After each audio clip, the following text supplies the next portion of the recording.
Process Reporter Signature Spaces are special episodes created to cover signature projects of architects and designers. This season is happening in association with Amulya Mica. Now, a few words about our esteemed partner, Amulya Mica.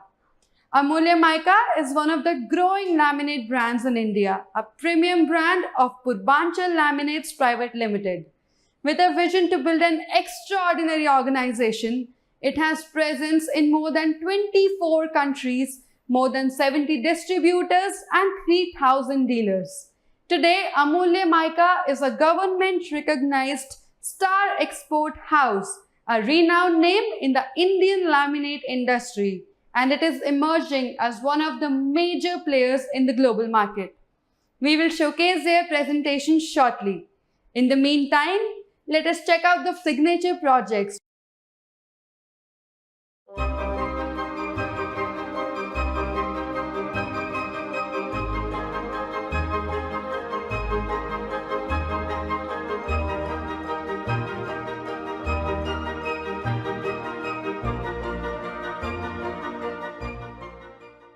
This is how we basically changed the existing furniture. Like whatever furniture we had, we added a light, we changed the tabletop, but we retained the structure. So that in minimal amount, like minimal spending of money, we're able to change the look and feel. Same with the DJ console, same with the booth seating. So this is the overall look that we basically worked on.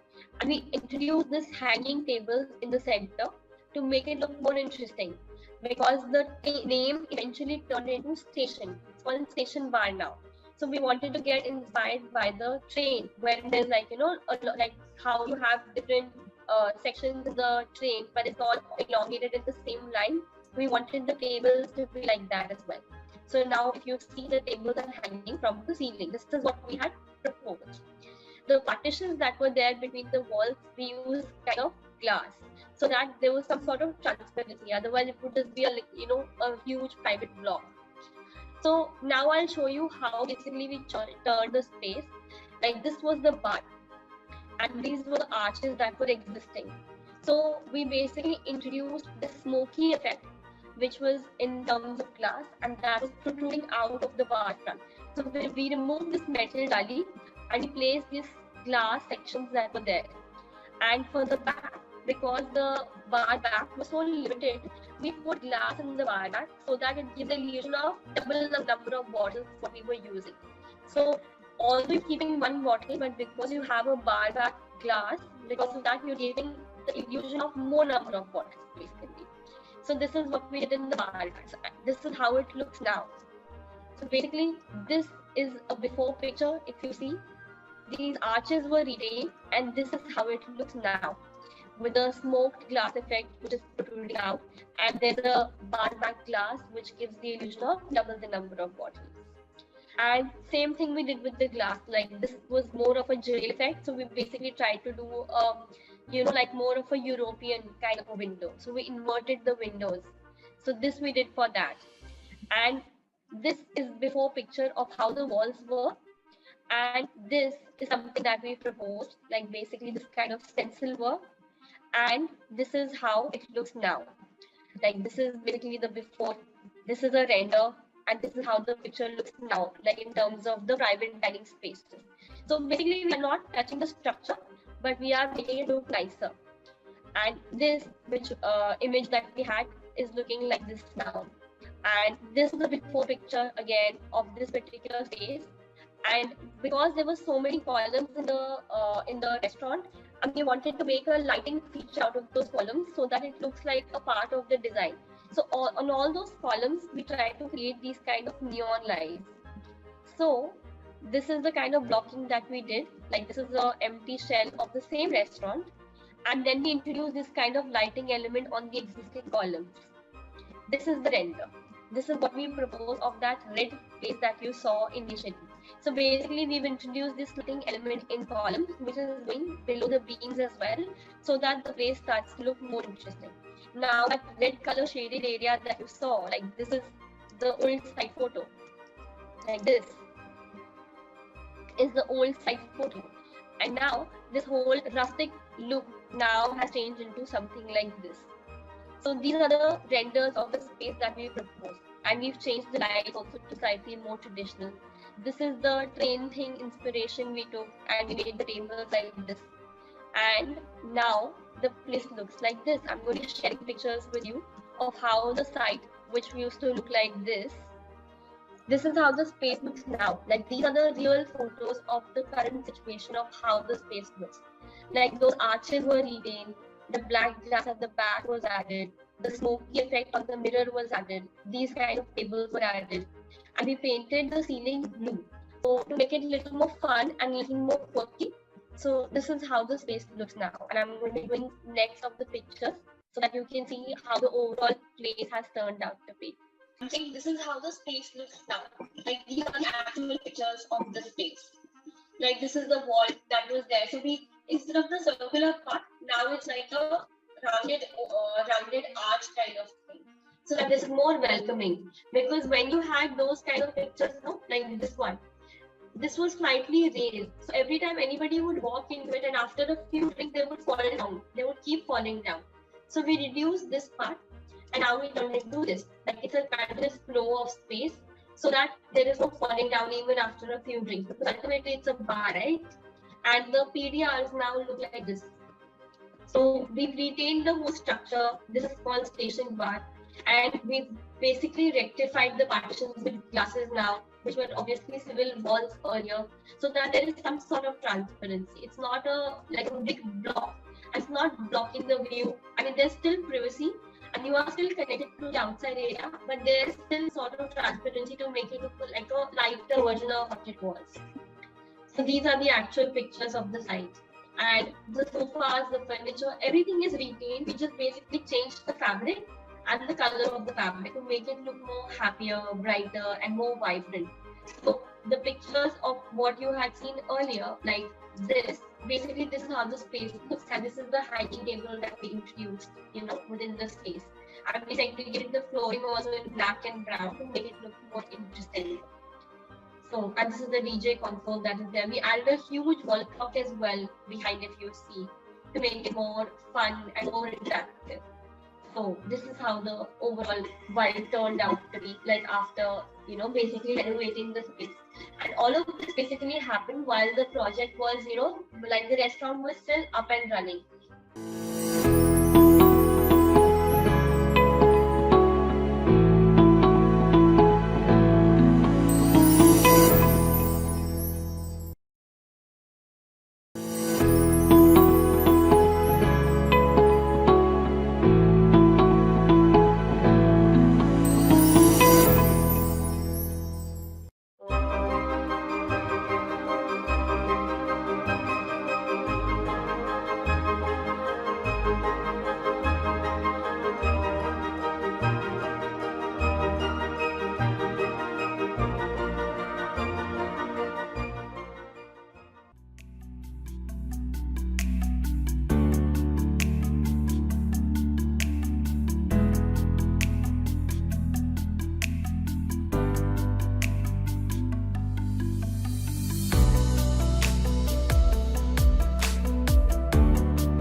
today we're talking about Musafir in Houston.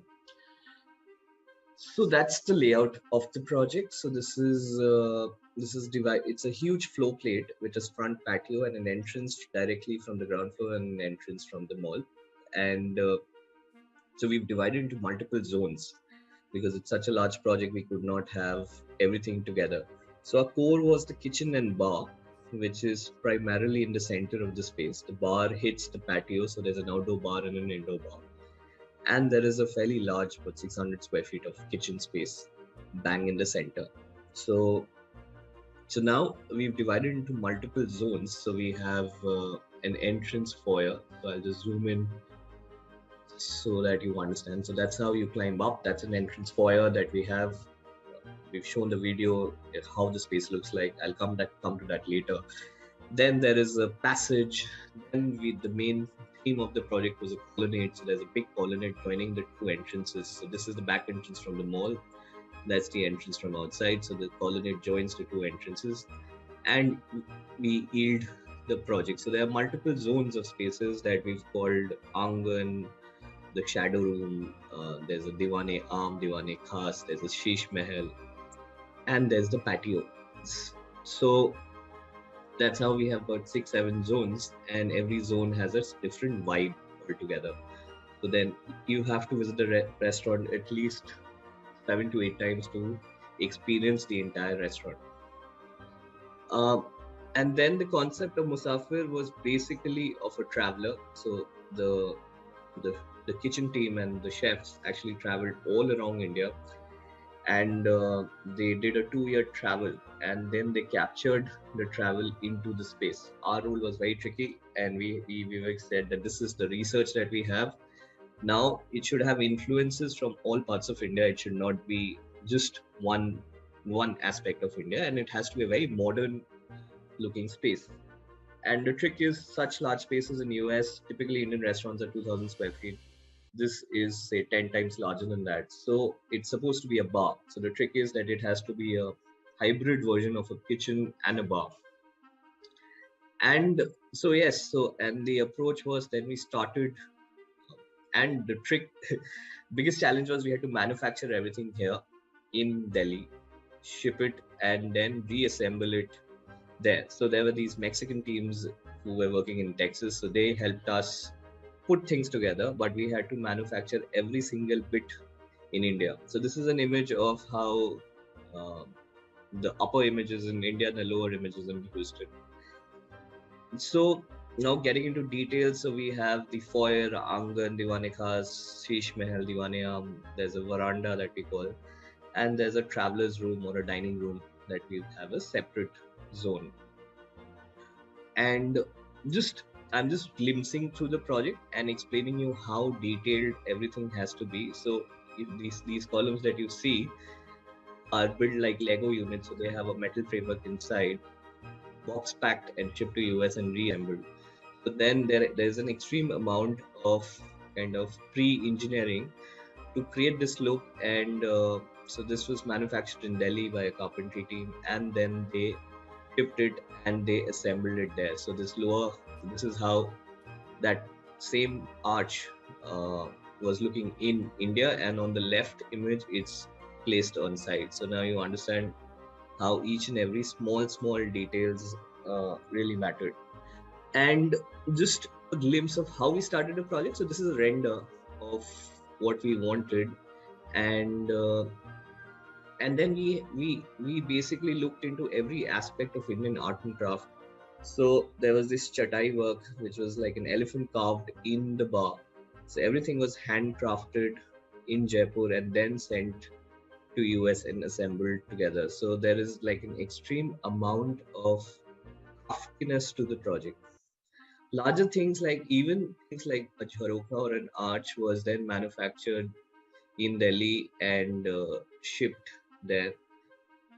So we're just showing you glimpses of a render. So on the upper image, this is like a render, and the lower image is like a photograph. So how we converted a render into a photograph, and so these are some more kind of ways that we had processed Every window, every brass, every tip of detail was then built here. Even these small arches, big arches, everything was manufactured here. This was the most challenging part. It's a sheesh mahal, which on the left was how we had imagined the space to be. On the right is the construction of the sheesh mahal assembled in Jaipur, and on the extreme right, this is how it's positioned there, and this is how it looks like.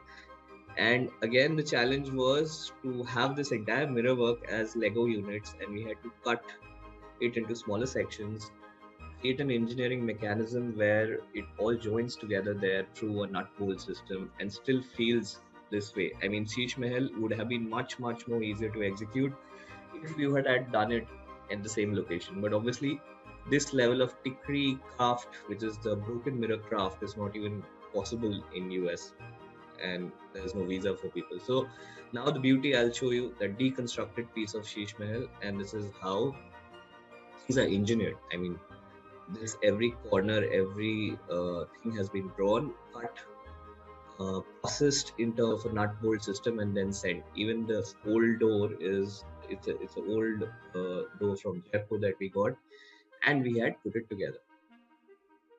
So one of extreme craftsmanship mixed with an engineering team, where we had to then understand how every bit has to be then broken, and we have a full metal structure above. We had to get fire ratings of everything that we did, because in the US is very strict regarding fire rating of material. So if it's pasted on a ply, I had to get a certification for the ply that yes, it's fire retardant. Even for mirrors, they wanted certification, which is practically impossible.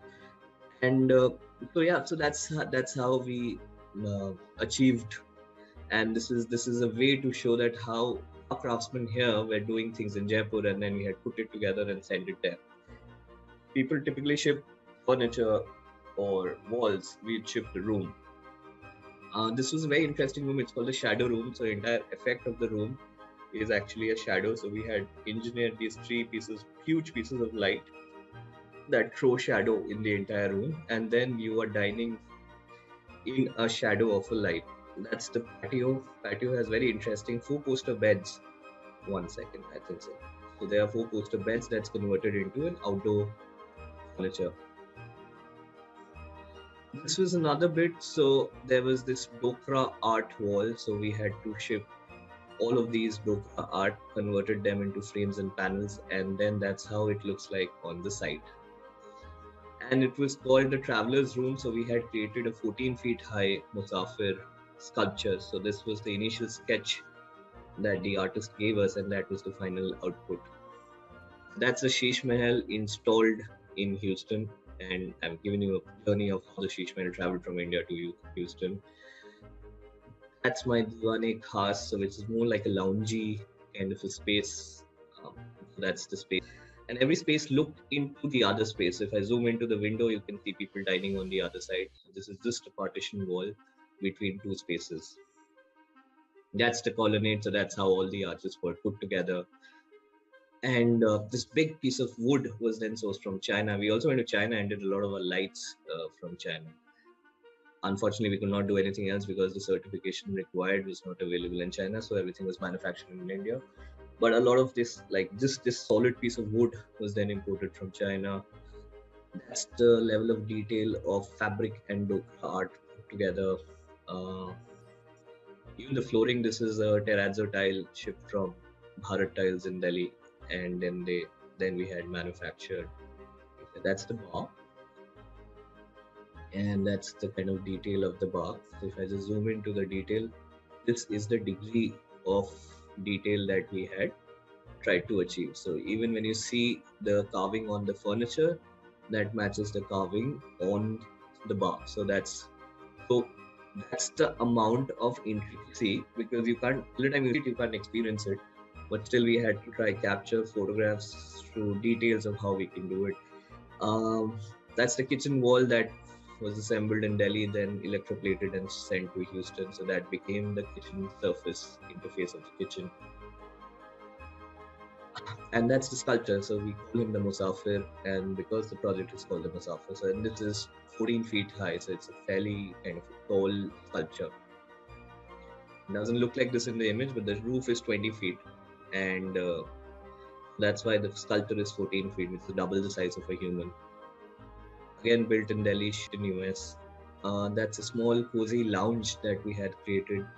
That's the patio that overlooks the city.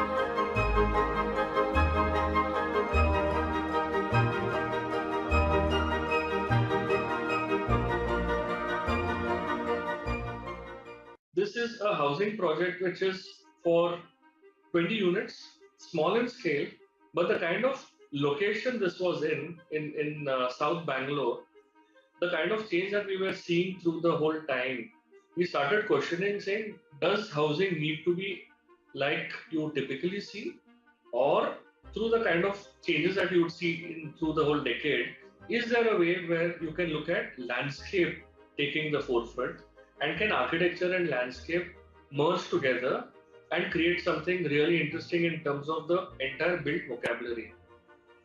So when I say this, we are also talking about the whole idea of looking at a change in the way people live as well.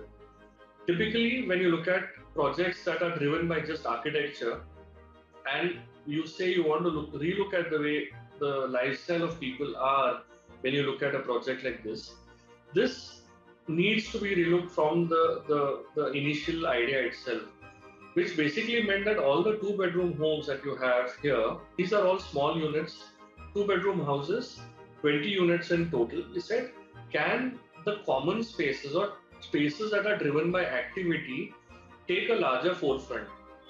When I say this, we said, can the built form have a lesser forefront or lesser place, and the unbuilt or places where you have multiplicity of activities, or the way you would start using these spaces become so personalized that each one starts finding their own way to look at it. What it also meant is it is giving people an opportunity to relook at these spaces other than your typical bedrooms or the kitchen area, which are generally left untouched. We said, why can't there be a space which sort of connects to the outer space, which is typically your balcony, and it becomes an integral part of an activity that is extremely personal to you. Now, when I say this, it also means that the kind of activities that are driven inside is also connected to the outdoors at multiple levels. Having said that, we said, why can we not start questioning the idea of the balconies itself, and can it become productive in terms of the greens? So the whole intent of looking at productive balconies, which in typical formats you would see in normal homes, you would typically have planters or pots, etc. Is that, can we take this to the next level, where it becomes a part of the entire working of the architecture itself?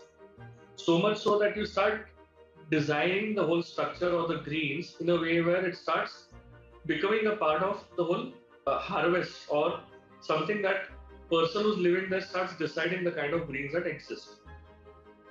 Now, what it also means is the kind of spaces that you talk about has to be designed to suit this, which basically meant that you can't have a typical block that would become a part of it and then you just have the balconies and you keep planters or pots there.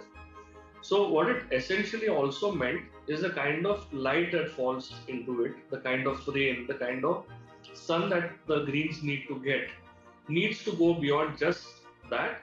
And hence we started finding ways to alter the design itself, which essentially meant that you start shifting balconies, get double height spaces for each room so that you can grow trees there, and the planter boxes, which typically when you see it through a section, instead of seeing it just as a balcony which has a planter, he said, why don't we find ways to integrate soil as a part of it? This also meant that the entire form can now start responding to the requirement of the soil, of the green, then the balconies, and then the activity spaces inside to such an extent that it becomes the form itself.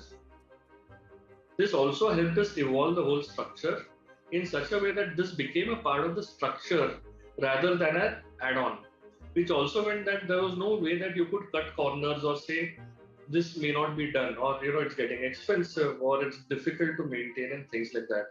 So it was a fantastic opportunity for us to look at the built form itself taking the shape of a balcony to get the greens in.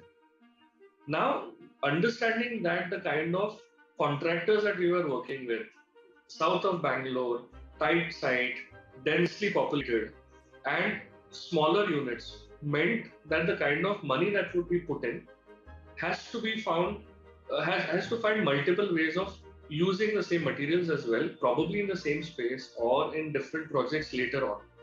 What it also meant is the kind of workings that we had to do had to go beyond just a built form and had to react to the kind of ways we could make it more economical. What it also meant is the kind of people who are working in the project had to be involved to such a deeper level that they don't see it as just a way to earn their source of income, but they start becoming a part of the process itself.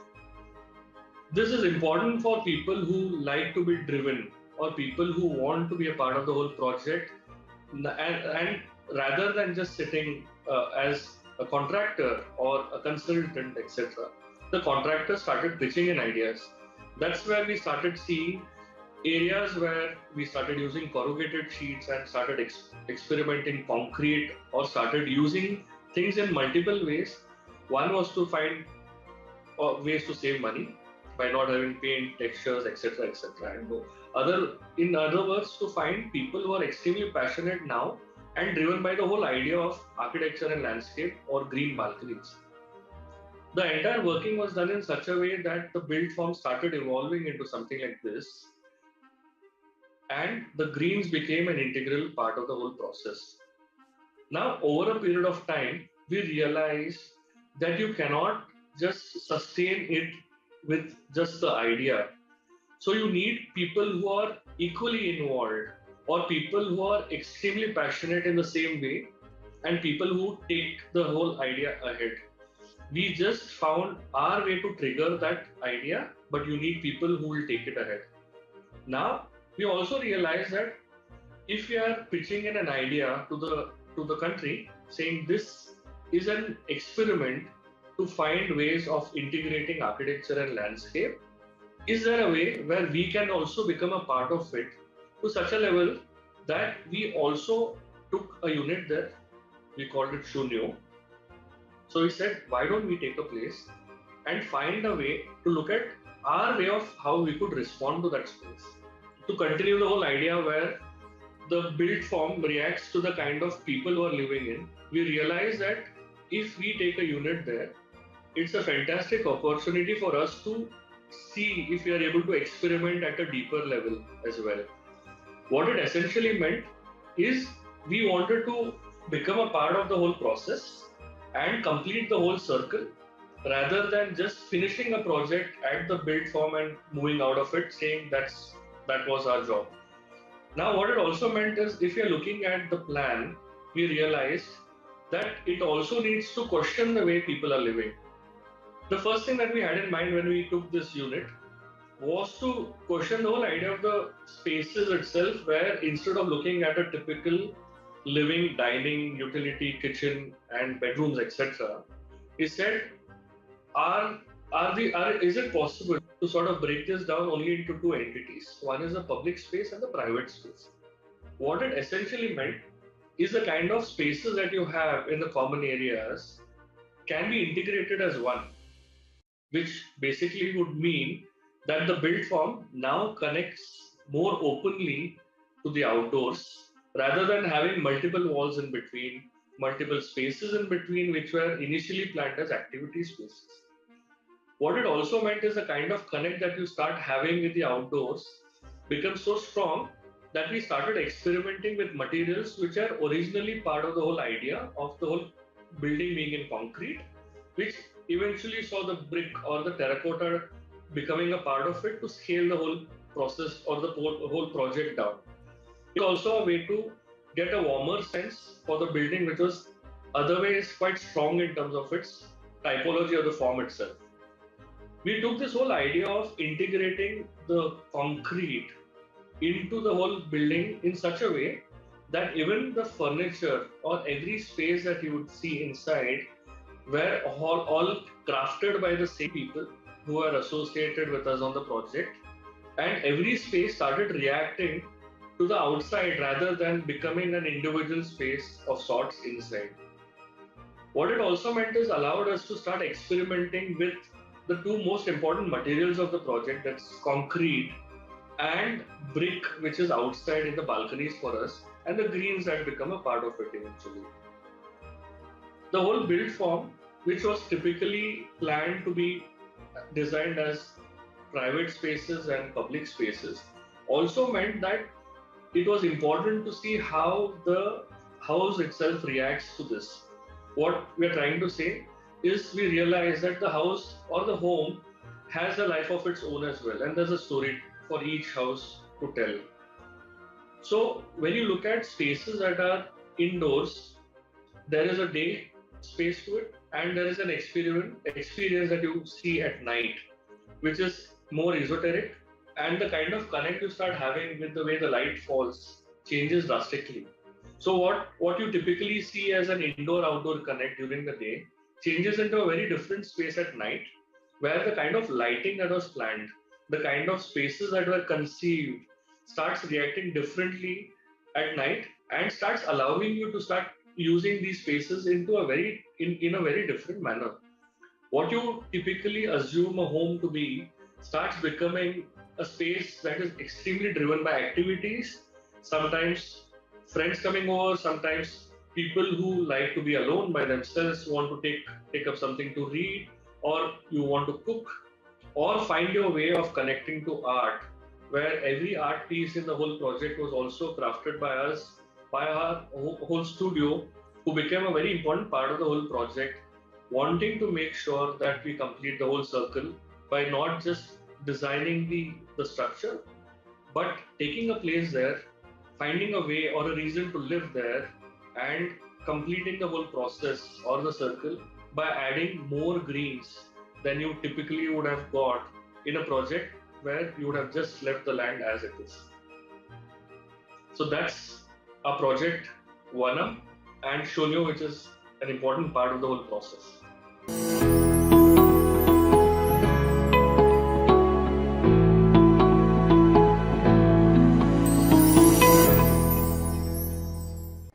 We are halfway through and it's time to showcase the remaining projects. But before that, let us watch the presentations from Surfaces Reporter Signature Spaces partner Amulya Mica.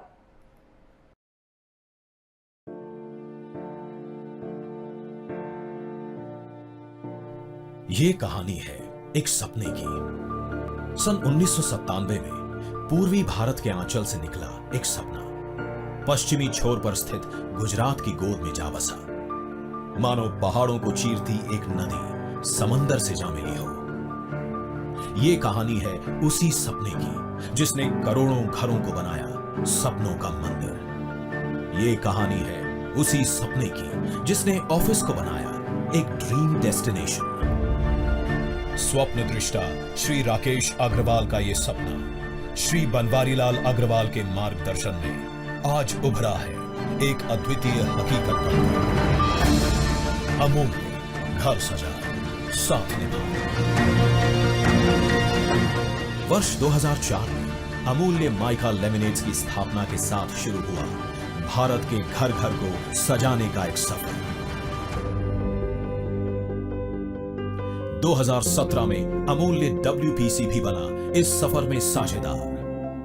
Chairman Shri Om Prakash Agarwal तथा managing directors Shri Rakesh Agarwal, Shri Mukesh Agarwal और श्री गिरधारीलाल डोकनिया की leadership में आज सिर्फ 15 साल की छोटी सी अवधि में अमूल्य बना है लाखों घरों के इंटीरियर्स की जान और हजारों ऑफिसेज की नई पहचान।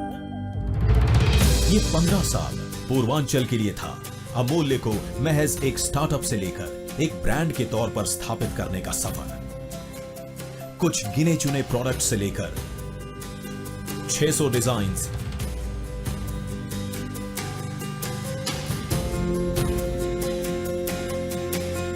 और 100 फिनिशेस की क्षमता हासिल करने का सफर। एक छोटी सी वर्कफोर्स से लेकर 29 स्टेट्स, 400 से ज्यादा शहर, 70 डिस्ट्रीब्यूटर्स, 3000 से ज्यादा डीलर्स,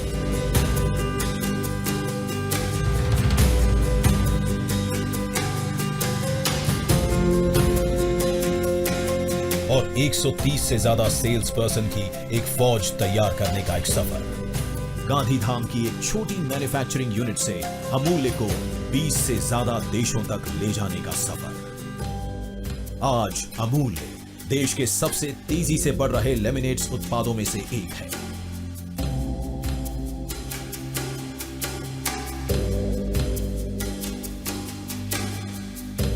इसीलिए तो भारत सरकार से अमूल्य ने पाया है एक्सपोर्ट हाउस स्टेटस।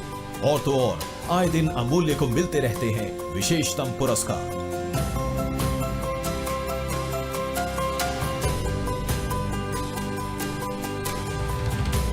और ऐसा हो भी क्यों नहीं, सुपीरियर टेक्नोलॉजी से लेकर A grade raw material, laminates की बेजोड़ क्वालिटी प्रदान करने के लिए प्रोडक्शन के एक एक पहलू पर अमूल्य करता है नो कॉम्प्रोमाइज। पर्यावरण और अपनी कॉर्पोरेट सोशल रिस्पॉन्सिबिलिटी की ओर भी है अमूल्य पूरी तरह से जागरूक।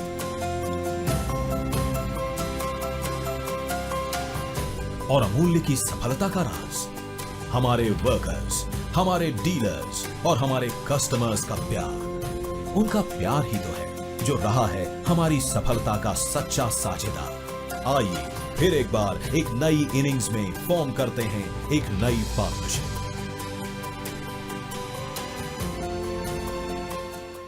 साथियों, हम निकले थे अकेले, कारवां बनता चला गया। आज मुझे गर्व है कि आप सब भी मेरे साथ जुड़े हुए हैं। मैं इस बात पर यकीन रखता हूं कि यदि आपका साथ मिलता रहा तो हम अपने मंजिल पथ पर बढ़ते चलेंगे। हम और अमूल्य, आइए घर बनाएं, घर सजाएं। अमूल्य घर सजाए, साथ निभाए।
Today, I would like to discuss about one of my high-end salon projects, which is at Surat. It's Share Hair and Beauty Lounge. The site is basically located at the uh, Godar Road, which is a premium lifestyle hub of the Surat. It's basically a 2,500 square feet of carpet area on the first floor of G+5 structure. We are associated with this particular brand Share because we have designed there another salon in Ahmedabad. So we were all aware about all the requirements and the classities what client is having. So the simple requirement he has given, like what he wants is the luxurious salon and the very spacious and simplicity should be there. And as we believe that the design should be clutter free and user friendly, and that has to be the aesthetic appeal without compromising on anything else. So, and while designing this salon, we keep it the simplicity of that things, and we focus on the three principle of the functionality, practicality, and comfort should be there. Because after all, nowadays the beauty salons there people not come for just the beauty treatment. They spend at least an hour to get relaxed and rejuvenate themselves. So while designing all this salon, we consider all the aspects from that also. And by taking that idea, we decided to give the luxurious retreat to this salon. And for that, we took the Roman arches and vault as a main design element because we believe that Roman arches always bring beauty in their simplicity and elegant look. As soon as you enter in the salon, you are welcome with this bold reception area, which is in the black reception counter and the fuchsia pink and the green Chesterfield sofa. Like we mentioned, like I already mentioned that we took the Roman arches for the entire salon, and we carry for it in all the aspects, like even for the reception area, we kept this display counter in the Roman arches. By keeping that, we kept all the material palette very simple and elegant by using big slab of tiles, teak wood panels, and all the like customized texture paint on the wall. This entire salon are divided in the four zones, like the reception and lounge, makeup, hairstyling, and shampoo station, manicure, pedicure station, and beauty area, like beauty area in considering the body spa area and the bridal room, and rest of the areas are in the restroom and storage area.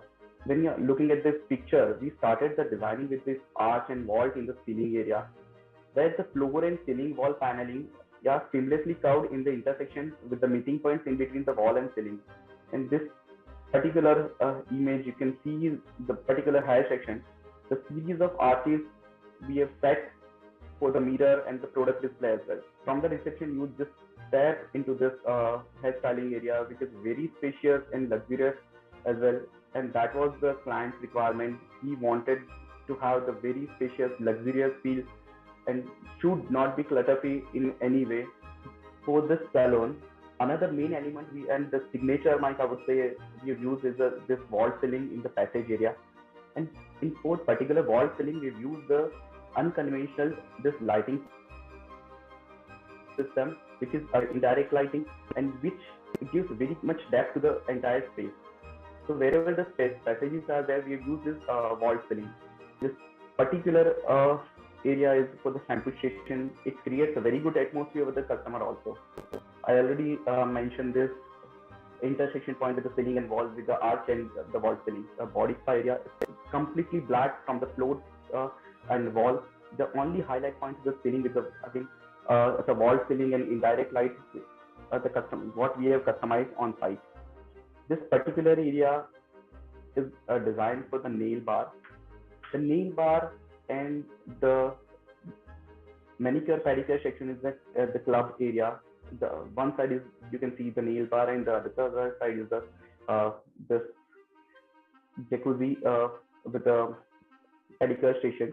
Body spa area, we keep it very simple, just to have the gray color even for the floor, wall, and the white ceiling. Nothing else, because where the people can come to rejuvenate, to relax. So we didn't want to give any color, just to have the simple lighting time and no color in between, and just to highlight the space. We have the backlit poster from the brand. This particular area is for the bridal area, where we've done all the things, no arch, very keeping it very simple with the lighting system, even no wall ceiling, no arch, nothing. To just give this bar lighting with the round mirror. I mentioned this the Roman arch and walls for the main design element, and the beauty of this Roman arch you can see from the outside also when at the night time, particularly when it lights up everything, and you can see the salon from inside, from the outside. It gives a very good vibe, and it creates a drama from outside also.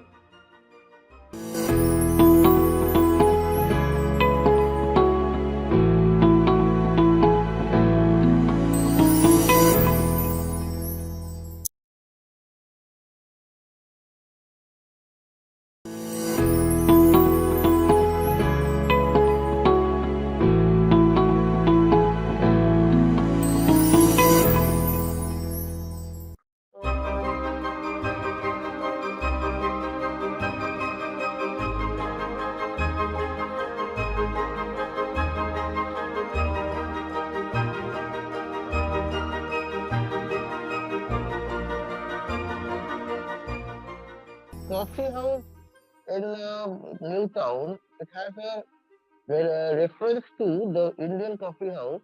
As you all know, that Indian coffee house was created by people pre-independence days as a answer to the high tea culture of the British uh, officers, where they were not allowed, the Indians were not allowed to join. So the coffee houses around the country, say it is in Bombay, it is in Trivandrum, it is in Kolkata, these became a hotbed of cafe culture along with a groundwork for intellectuals, activists, artists to interact. Coffee house in Kolkata carried on the legacy post-independence also, where it became the hotbed of the leftist movement. It was established as Albert Hall in 1942, and it is in the premium education hub of Kolkata, the University of Calcutta, Residency College, Medical College. And it's a very fun and a very intense, it's equally fun, equally intense meeting point for all types of people, students, writers, poets. A lot of senior poets could be seen spending the time there. So what happened that when we were asked to design this in this coffee house in New Town, where it is situated within the education hub. It has the Amity University just in front of it. It has NUJs, it has Presidency, it has. So we wanted to bring the flavor of the coffee house from the central part of Kolkata to the main education hub.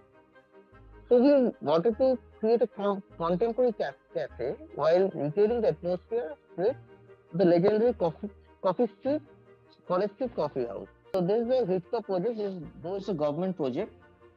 Still, the clients were responsive. They wanted to do something new. They helped us a lot with their enthusiasm, and this project was done in a very short time. Basically, this is the. I will take one. This is the finished coffee house at New Town. This was started with a initial. This is the existing coffee house view of the Kolkata coffee house in College Street, and this was the brief that was given to us that do something along the lines of the coffee house, keep a flavor of the coffee house, but also give some colonial and old Kolkata look to it. So we did both. We took the interiors on the line of the coffee house, and on the exterior we took some features from the classical British architecture from the central part. So now we go into the planning part. The planning part is basically similar to the it holds the cafe part. There's one small library, and there's an open air podium dining, and there's also a part in the front where you can extend the dining uh, when required.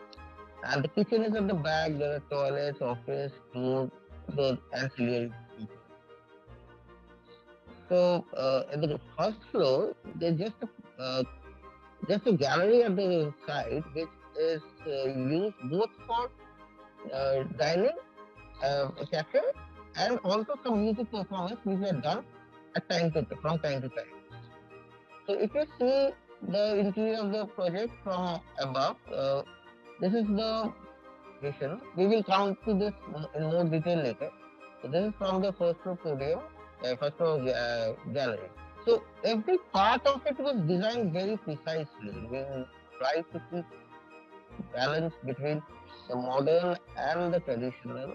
Yet we used materials which are unique, materials which are not readily used at every point, but still we kept the balustrades, the jaffries, the colonnades, and all those things. We try to keep that as it is. There's the jaffrey and the column. This was designed uh, and it was executed from Hyderabad. And this is in the peak lockdown season. Still, we managed to do this, and it has come up wonderful. This pattern of the Jaffrey is also replicated in the inside, which we will show later. So you can see that every part of the built form was designed precisely. The railings were designed, the Jaffreys were designed, even the balustrades were designed to this level. We took everything, and a classic concept in Kolkata is a rock concept, like it's an Aadya space, which is a high podium type of a thing where people spend their evening or in late afternoon. There is a typical which then we try to keep in our architecture. As you can see, there's a section of the coffee house where you can see the stairs going up and there's the upper floor level. And this is the ground floor cafe area. The structure of the coffee house is very unique because we had to do a lot of brain rattling on that because the spans were quite high with the concrete roof on top. We are happy to say that this design has been published in 2-3 structural magazines. Another thing that is very important that we have done this. There's a famous cartoonist from Kolkata, who is now settled in Australia. This is Shalin. He created an entire plethora of the culture of Bengal around the coffee house thing. The lifestyle of Kolkata with the puchka wala, with the puja, with all those things. Another thing is very important that coffee house has been a subject of a lot of songs in Bengali songs.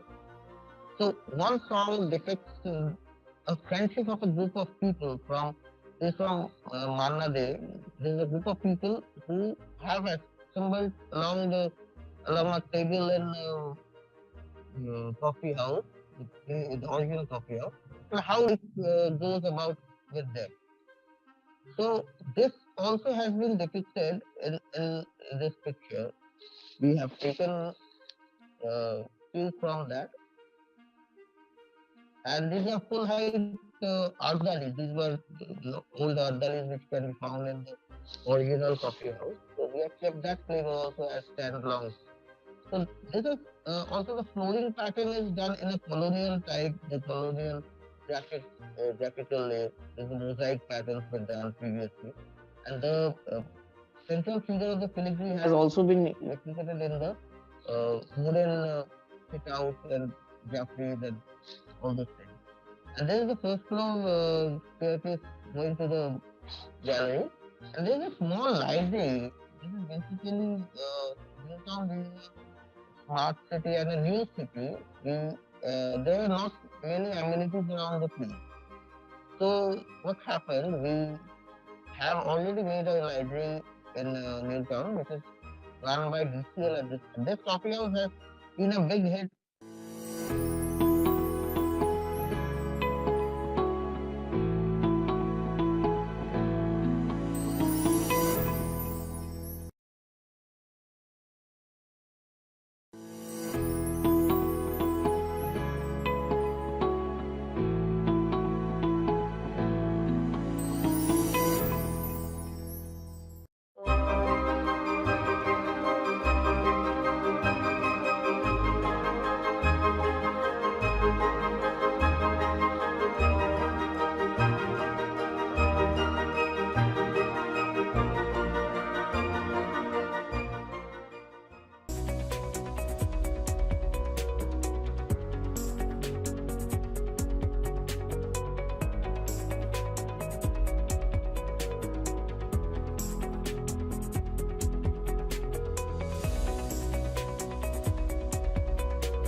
The brief, or as I should say the idea behind the project was its name, the word poker face, which talks about duality, which is rooted on the concept of duality, visible yet hidden, classical yet contemporary, and dark yet colorful.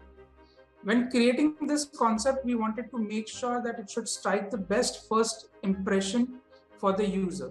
The layout, which you can see on the screen, was derived out of this thought process, where all the collaborators involved in the design phase, clients and us as our designers, everyone wanted bar to be the unique focal point of our design. And this should be the first thing the customers should see when they enter. So the bar was placed just in front of our main entry. We have designed the group, so the bar, so this is our first impression when you come and visit the restaurant in the mall. This is our main shop front, and bar is visible from the gate when you're moving in the restaurant. The second thing which we emphasized on was what is the impression of a customer in terms of sitting spaces when they enter the restaurant. So what we took was 3 different lines of seating done in a different sizes where patron can be accommodated as per their requirement. There was one as a family dining space, there was one as a casual dining space, and the other was a low dining space. So the casual dining space was done on the right-hand side wall, and the informal dining space was done on the opposite side of it. Both were done in a 2 different style. The casual one was much more electric and contemporary, and the formal was one much more classical. And the central ones were the high seats, which was done in a very casual manner to accommodate friends coming over for a party. The bar was the main focus, and it was designed in such a format that the person who's coming should see it as the first thing, and this was done by raising the bar on a level and highlighting it with a line of with an arc done with a lining of electric Edison bulbs. So the axis was designed with a combination of variable seating options, as I discussed, and the bar counter was the focus.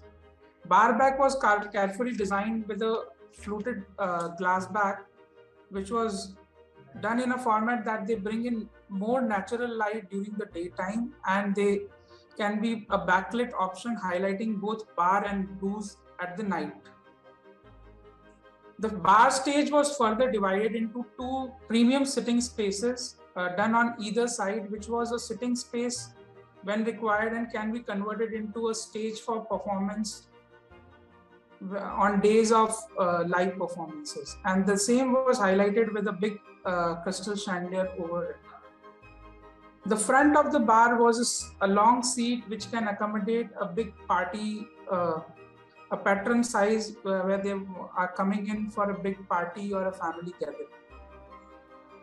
These are the images of the premium seatings converted into a stage for a musical evening or for a live comedy session. The bar space or poker face was designed to accommodate both dining experiences and huge big parties on New Year and Eve like that. So this is one image of the New Year Eve at the same space. So it's all about Instagram nowadays, and the customer are looking for something unique and fun when they are there in the space where they can click selfies and upload them on their Instagram handles or Snapchats. Highly engaging for customers to have fun and a brand advocate as well. This space was created with a combination of various such walls. So our bar was the focus point, and the bar was lined up with a Dante painting called Divine Comedy. So this was a painting done just above the bar. It has 100 world personalities arranged in a manner. The other wall, which is on the right hand side of the wall, was a wall where we had a neon signage talking, saying who's your daddy, and lined with frames from with different personalities from the world. and it becomes a very good place where people take pictures. The other was a graffiti of our logo, and the focus wall, which was other than the bar wall, was a wall just at the end of the cafe, which houses the kitchen at the back, and it was a wall done with a green wall at the backdrop and Oscars floating in the air highlighted with the light below them. We also use poker face in a very literal term with its connect to a word called poker. So the idea of poker, for some people, it's identified as a place where you can play poker, but that's not the idea. But we use that name and use those cards as a highlight in our spaces. So in our classical theme space, we use the poker face cards, and they form the frames behind our family dining space. The same thing was done into a graphic and was used at the end, at the lift lobby of the mall, where you enter the mall on this particular floor. So there, this wall was done as a big jali wall with 3 poker cards as their backdrop, where people can come and click pictures. So poker face, also the space which is used for your birthday parties and all, has been designed in a format that they accommodate families. Electric vibe, music and dance is the core theme of the space, and the same has been highlighted at various points. The DJ, which was housed just above our kitchen service entry, has a good view of the space from the DJ station. Different types of lights and fixtures were used to highlight the whole space in different formats, and the lights have a possibility of getting changed with every mood. Yeah, this is poker face. Thank you.